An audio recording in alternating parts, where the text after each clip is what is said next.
Then the Lord said to Moses, Go to Pharaoh, for I have made him and his servants obstinate in order that I may perform these signs of mine among them, and that you may recount to your son and grandson how I made a fool of the Egyptians and what signs I did among them, so that you may know that I am the Lord.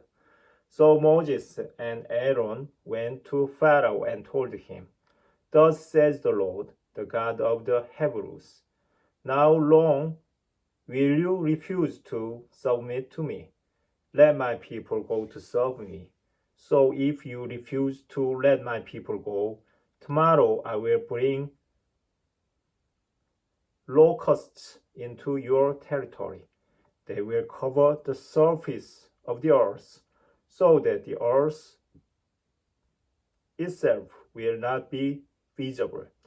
They will eat up the remnant you saved undamaged from the hail, as well as all the trees that are growing in your fields.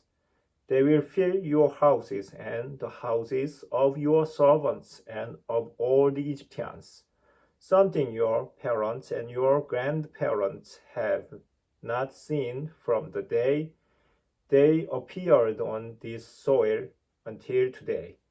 With that, he turned and left Pharaoh. But Pharaoh's servants said to him, How long will he be a snare for us? Let the people go to serve the Lord, their God. Do you not yet realize that Egypt is being destroyed? So Moses and Aaron were brought back to Pharaoh, who said to them, Go, serve the Lord your God. But who exactly will go? Moses answered, With our young and old we must go, with our sons and daughters, with our flocks and herds we must go. It is a pilgrimage feast of the Lord for us. The Lord help you, Pharaoh replied. If I let your little ones go with you, clearly you have some evil in mind. By no means, just you men go and serve the Lord. After all, that is what you have been asking for. With that they were driven from Pharaoh's presence. The Lord then said to Moses, Stretch out your hand over the land of Egypt for the locusts, that they may come upon it and eat up all the land's vegetation, whatever the hail has left. So Moses stretched out his staff over the land of Egypt, and the Lord drove an east wind over the land all that day and all night.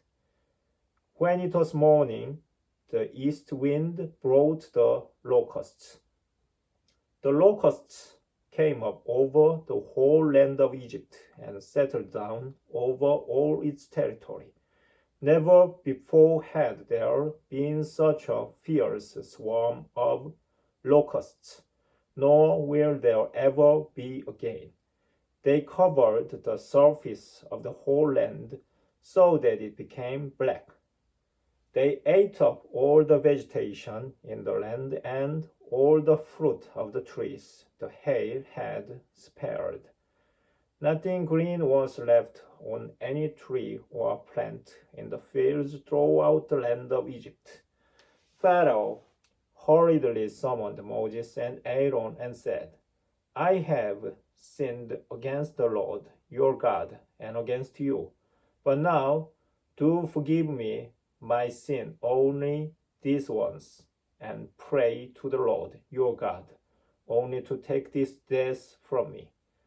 When Moses left Pharaoh, he prayed to the Lord, and the Lord caused the wind to shift to a very strong west wind, which took up the locusts and hurled them into the Red Sea. Not a single locust remained within the whole territory of Egypt. Yet the Lord hardened Pharaoh's heart, and he would not let the Israelites go. Then the Lord said to Moses, stretch out your hand toward the sky, that over the land of Egypt there may be such darkness that one can feel it. So Moses stretched out his hand toward the sky, and there was dense darkness throughout the land of Egypt for 3 days. People could not see one another, nor could they get up from where they were for 3 days. But all the Israelites had light where they lived. Pharaoh then summoned Moses and Aaron and said, Go, serve the Lord. Only your flocks and herds will be detained. Even your little ones may go with you. But Moses replied, You also must give us sacrifices and burnt offerings to make to the Lord our God. Our livestock also must go with us. Not an animal must be left behind. For some of them we will select for service to the Lord, our God, but we will not know with which ones we are to serve the Lord until we arrive there. But the Lord hardened Pharaoh's heart, and he was unwilling to let them go. Pharaoh said to Moses, Leave me, and see to it that you do not see my face again.